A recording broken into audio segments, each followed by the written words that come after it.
కాంగ్రెస్ ప్రభుత్వం వైఖరిపై హరీష్ రావు గారు నిన్న కీలక ప్రెస్ మీట్ పెట్టి మాట్లాడడం కూడా జరిగింది. అసలు కాంగ్రెస్ ప్రభుత్వం ఏంది, దేనికోసం ప్రభుత్వం ఇది? ఇది ప్రజా పాలననా లేకుంటే పైసల పాలనలా? వాళ్ళు దోచుకునే పాలన లెక్కనే అవపడుతుంది, వాళ్ళు సంపాదించుకునే పాలన మాత్రమే అవపడుతుంది. ప్రజల్ని బాగుపెట్టే ప్రయత్నాలు ఎక్కడ కూడా లేవు. ప్రజాస్వామ్యం ఎక్కడ ఉంది? ప్రజాపాలన ఎక్కడ నడుస్తుంది? ప్రజలకు సంక్షేమ పథకాలు ఎక్కడ అందుతున్నాయి? 6 గ్యారెంట్లు ఏ బొక్కలో పోయినాయి? తీసుకొచ్చిన 2.5 లక్షల కోట్ల రూపాయలు ఏ బొక్కలో నూకిర్రు? ఈరోజు ఎన్నో భూములు తాకట్టు పెట్టి కొన్ని వేల కోట్ల రూపాయలు అవి తీసుకెళ్లి ఏ బొక్కలో నూకిర్రు అనేది ఇప్పటిదాకా తెలియని పరిస్థితి.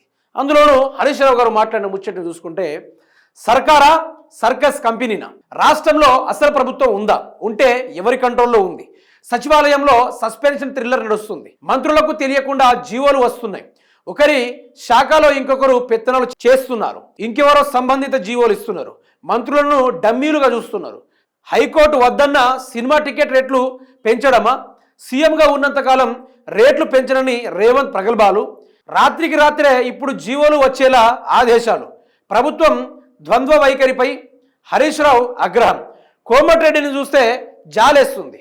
ఉందా లేదా అన్నట్టుగా మంత్రి పదవి. ఐటీ నాదే, ఏవియేషన్ నాదే అని గతంలో ప్రకటనలు, ఇప్పుడు ఉన్న శాఖలోనే సంబంధం లేదని వ్యాఖ్యలు. టికెట్ రేట్లు పెంపు వెనుక ఉన్నది రేవంతే. ఆ విషయం మంత్రి చెప్పగానే చెప్తున్నారు. సినిమాను పరిశ్రమగా చూడటం లేదు, రాజకీయ కక్షలకు అడ్డగా మార్చారు. వచ్చేది కేసీఆర్ ప్రభుత్వమే అన్నందుకు పగబట్టారు. పేరు మర్చిపోయినందుకు జైలు పాలు చేశారు. నచ్చిన వాళ్లకు టికెట్ రేటు 600కు పెంచుతున్నారు. పాలకుడికి పాలసీ ఉండాలే, పగ కాదు. రేట్లు పెంపు వెనుక రాజ్యాంగేతర శక్తులున్నాయి. నిజంగా వెంకటరెడ్డి కోమటిరెడ్డి విషయం చూసుకుంటే అసలు ఆయన మొన్న మాట్లాడుతున్నాడు, నాకు ఈ సినిమాల గురించి కానీ ఆ శాఖ గురించి కానీ నాకు సంబంధం లేదు, నేను దాన్ని పట్టించుకోవడం లేదనుకుంటూ ఆయన మొన్న తెగేసి చెప్పేసిండు. ఆయన శాఖ మీద ఆయనకే గ్రిప్పు లేనట్టుగా అయిపోయింది వ్యవహారం. సినిమా టికెట్లు పెంచండి రేవంత్ రెడ్డి ఏమో ప్రతి ఒక్క సభల మీద ఎక్కి సినిమా రేట్లు పెంచుతాయని నేను అనుకుంటూ మాట్లాడాను. మొన్నటికి మొన్న రాజాసాబ్ మూవీ కూడా యాజ్ ఇట్ ఈజ్ అట్లనే.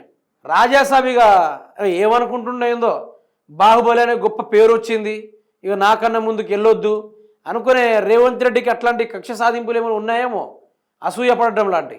ఇక దానికి రేటు పెంచలేదు, ప్లస్ ప్రీ బుకింగ్ కూడా చేసుకొని ఇవ్వడం లేదు, చేయనియలేదు కూడా. అయితే చిరంజీవి అయితే రేవంత్ రెడ్డికి బాగా నచ్చిందట. ఆయన సినిమాకి మాత్రం 600 నుంచి 1200 దాకా టికెట్ పెంపు కార్యక్రమాలు చేసేసిండు. గిట్లా జరుగుతూ ఉంది. అయితే ఈ రాత్రికి రాత్రి జీవోలు ఎట్లు వస్తాయి? ఇప్పుడు ఒకరి శాఖ ఉన్నప్పుడు ఆ శాఖ మొత్తం అతని హ్యాండ్ ఓవర్లోనే ఉంటుంది. కానీ అట్లా కాదట. ముఖ్యమంత్రి పోయి అన్ని మంత్రుల శాఖల వేరుపెట్టుడు, మంత్రులకు తెలియకుండానే జీవోలు రిలీజ్ చేసుడు, కోర్టు వద్దన్నా కూడా వీళ్ళు పైసలు పెంచుడు, విచిత్రంగా జరుగుతూ ఉంది. అందుకనే హరీష్ రావు పెట్టిండిదో. అసలు ఈ తెలంగాణ రాష్ట్రం ఎవరి చేతిలో ఉంది? లెక్కన మాట్లాడుకుంటే రాష్ట్రం ఎవరి చేతుల్లో ఉంది?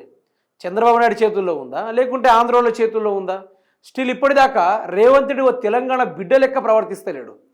నేను చంద్రబాబు నాయుడు గారి యొక్క తొత్తునే అన్నట్టుగా ఆయన వ్యవహరిస్తూ ఉన్నాడు. మొన్నటికి మొన్న నీళ్లు కావాలా కొట్లాడ కావాలా అంటే, నేను నీళ్ళే కావాలంట అంటే కొట్లాడే దమ్ము కూడా లేదు నీకు కొట్లాడే దమ్ము లేదు. పక్క రాష్ట్రంలో నీ తన్ని తరిమే ధైర్యం లేదు. మరి నువ్వు ఎందుకు? మరి నువ్వు నల్లమల్లె పూలు ఎట్లయితావు? నువ్వు జంగబిలివి కదా ఈ లెక్కను చూసుకోవాలంటే. అరే ఘోరమైన పరిస్థితి. ఈరోజు రాష్ట్రం గురించి మాట్లాడుకోవాలంటే ఏ ఒక్కడు కూడా సహకరించని పరిస్థితి. ఏ మంత్రులు సహకరించరు, ఎమ్మెల్యే సహకరించరు, అసలు ముఖ్యమంత్రి సహకరిస్తున్నాడు రాష్ట్రానికి. ఇంకెట్లా జరుగుతుంది? పరిపాలన ఏ విధంగా జరుగుతుంది? ఏ ఊహల్లో జరుగుతుంది? ఏ కోణంలో జరుగుతుంది?